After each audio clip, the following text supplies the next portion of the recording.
हो गया आपके सवाल का, जिसका पूरा इतिहास ही षड्यंत्रकारी रहा है। एक पार्टी में जाकर षड्यंत्र करना, फिर दूसरी उसमें रहते रहते षड्यंत्र करके उसको धोखा देकर दूसरी पार्टी में चले जाना, वहाँ से फिर उसको षड्यंत्र करके धोखा देकर तीसरी पार्टी में चले जाना, फिर पहली पार्टी में आ जाना। पूरा राजनीतिक इतिहास दारा सिंह का षड्यंत्र और धोखे से भरा पड़ा हुआ है और इसकी सजा घोसी की जनता ने दिया था उनको। मुझे लगा कि वो शायद एहसास करेंगे, वरिष्ठ नेता हैं, राजनीतिक अनुभव उनको ज़्यादा है, वो एहसास करेंगे। लेकिन अगर उनको एहसास नहीं है तो जिस तरह उनको विजयी बनाई थी एक विधानसभा में, पांचों विधानसभा का मिनिमम अगर उतना भी होगा तो 2 लाख से ज़्यादा से ओम प्रकाश राजभर के पुत्र हारेंगे। ये बात दारा सिंह चौहान जी को भी पता है और वो बदला लेना चाहते हैं अपने हार का, क्योंकि मुझे पता चला कि वो कहते रहते हैं कि ओम प्रकाश राजभर इतना बोले नहीं होते तो मैं हारा नहीं होता, इतनी बड़ी हार नहीं हुई होती। तो अपना बदला लेने के लिए भड़का रहे हैं, लेकिन दिल से उनको पता है कि उनसे बड़ा अच्छा आप लोग बताइए, कोई और नेता का नाम बताइए जो इतनी बार पार्टी बदला हो और सत्ता के साथ में गया हो, तो षड्यंत्र नहीं करता है तो क्या करते हैं? वो कह रहे हैं कि वो षड्यंत्र रच रहे हैं एनडीए गठबंधन, एनडीए प्रत्याशी को बदनाम कर रहे हैं, एनडीए का जो प्रत्याशी है उसको बदनाम कर रहे हैं षड्यंत्र के तहत। मैंने बोला ना षड्यंत्रकारी को सिर्फ षड्यंत्र दिखेगा। माँ बांध की गाली राजीव राय ने वो भी बता दे, उनके तरह निरहुआ की तरह के AI का कमाल है, आर्टिफिशियल इंटेलिजेंस कमाल है, माँ बांध की गालियाँ दे रहे हैं, सड़कों को जूते तो दौड़ा कर मारने कर रहे हैं। अरे दारा सिंह चौहान जी को शर्म आनी चाहिए कि जिस पार्टी ने आज उनको मंत्री बनाया उस पार्टी के कार्यकर्ताओं को माँ बांध का गालियाँ देकर जूते मारने की बात कर रहे हैं। सबको साष्टांग दंडवत होकर जनता से माफ़ी मांगनी चाहिए, बजाय एक दूसरे पर आरोप लगाने के लिए। अभी इस बयान को भी जनता किस नज़र से देगी? जनता की अपेक्षा ये रही होगी कि दारा सिंह चौहान जी उसका निंदा करेंगे और माफ़ी मांगेंगे कि जो पहले जो कुछ इन लोगों ने बोला है मैं उसका निंदा करता हूँ, माफ़ी मांगता हूँ।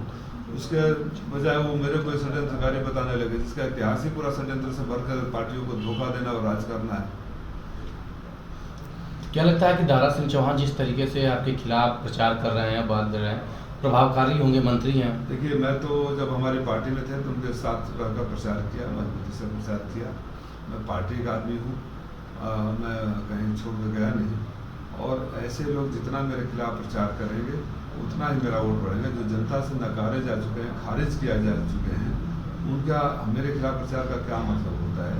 आदरणीय दारा सिंह चौहान जी आप वरिष्ठ नेता हैं, अपनी मैं 14 में चुनाव हारा और सबक लिया कि मुझे जनता के बीच से नहीं जाना है और पार्टी नहीं छोड़ी, क्षेत्र नहीं छोड़ना है। आप अपने हार से सबक लीजिए और इस तरह के बेतुके बयानों पर आप देने के लिए ओम प्रकाश राजभर ही काफ़ी हैं। आप तो शालीनता के लिए जाने जाते थे, क्यों इस तरह का आपको भी बीमारी लग गई क्या ओम प्रकाश राजभर की? इस समय चारों तरफ आगजनी हो रहे हैं, दमकल की गाड़ियाँ समय से नहीं पहुँच पा रही, क्या लग रहा है, क्या कमी है? ये शासन का और प्रशासन का खोखलापन है। ये झूठी बातें जो करते हैं, बताइए जहाँ हम लोग हैं आज के पूर्वांचल के खास तौर से बोलूँ, यहाँ के किसान बड़े छोटे हैं, 1-1, 2-2, 4-4, 5 बीघा काश्तकार है, कितनी मेहनत से फसल खड़ी करते हैं और बिजली विभाग जहाँ भी आग लगा बिजली विभाग की कमियों की वजह से लगा। मैं मांग करता हूँ कि जहाँ भी आग लग रही है बिजली विभाग के मेंटेनेंस न होने से, जर्जर तारों से, स्पार्किंग करते हुए से या ट्रांसफार्मर से, वहाँ के विद्युत कर्मचारियों पर तत्काल मुकदमा होना चाहिए, आपराधिक मुकदमा दर्ज होना चाहिए और दोषियों को सजा देना चाहिए और ऑन द स्पॉट। क्योंकि एक उम्मीद होती है किसानों की, जो फसल उगती है, शादियों का सीजन है, किसी ने तय कर रखा होगा कि हम बेचकर शादी करेंगे, किसी को अपनी जिम्मेदारी होती है। भाई किसानों को मंथली तो मिलता नहीं है, तत्काल उनको राहत सामग्री 24 घंटे या 48 घंटे के अंदर जो भी राहत का उनका मुआवजा है तत्काल मुआवजा देना चाहिए। और जो मैं माननीय मंत्री जी से भी अनुरोध करूंगा कि आप सक्षम व्यक्ति हैं, पढ़े लिखे हैं, आपका गृह जनपद है, कम से कम यहाँ के खेत से जो तार जा रहे हैं, मैंने परसों भी जाकर देखा था, सवाल उठाया था कि कल्पनाथ राय जी के गांव का क्या जल सीड व्यवस्था है, उसको दुरुस्त करवाइए और अपने अधिकारियों और कर्मचारियों के खिलाफ कार्रवाई करिए जहां उनकी कमियों की वजह से, मेंटेनेंस न करने की वजह से फसलों में आग लग रही है और किसानों के अरमानों पर पानी फिर रहा है। ऊर्जा मंत्री जी ने प्रेस वार्ता किया अभी जनपद में ही, AK शर्मा जी ने, उन्होंने कहा है कि अभी सरकार 5 साल तक राशन देगी। कितना असर डालेगा ये जो प्रेस वार्ता में अगर ऐसी बातें की जा रही है तो कितना असर डालेगा इस चुनाव पे? भाई मेरे बड़े भाई हैं, उनके बारे में मैं क्या बोलूँ, उनके व्यक्तिगत जो वो कर रहे हैं सिर्फ वही नहीं कर रहे, पूरी सरकार कर रही है। तो इस सवाल को मैं ऐसे लेता हूँ कि AK शर्मा जी ने उत्तर प्रदेश सरकार ने कहा था या भारत सरकार ने कहा था, ये इनके दोहरेपन की इनके झूठ को दर्शाता है कि एक तरफ कहते हैं कि देश मजबूत हो गया, 5 ट्रिलियन इकॉनमी, 1 ट्रिलियन इकॉनमी, और जिस देश की आबादी 85 करोड़ आबादी 5 किलो अनाज पर हम लोग बाबा साहब अम्बेडकर की जयंती मना रहे हैं।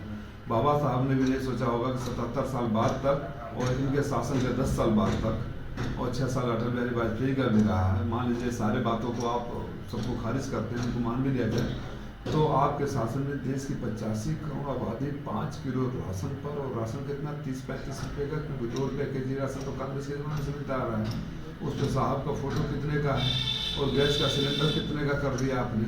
तो इस तरह के खोखले पर उनका सहारा यही रहा है, हम 5 किलो राशन देंगे, आप हमें वोट दीजिए, रोजगार दीजिए ना साहब, नौकरी दीजिए ना साहब, हुजूर जो पेपर लीक करवाते हैं उसको बंद करा दीजिए, काहे को 4 साल में फौज से रिटायर कर दे रहे हैं, बेचारे नौजवान कहाँ जाएंगे, उनकी पूरी दीजिए। और आप लोग 5 साल में सांसद विधायक मंत्रियों को पूरी ज़िंदगी में पेंशन लेते हैं, जो सरकारी कर्मचारी पूरी ज़िंदगी देकर आते हैं उनको 1000-2000 रुपये छोड़ देते हैं, उनको पेंशन दीजिए, या तो आप लोग कहिए कि कोई पेंशन नहीं है। आप तथ्यों पर बात करें ना, ये लालच वाली बात मत करिए।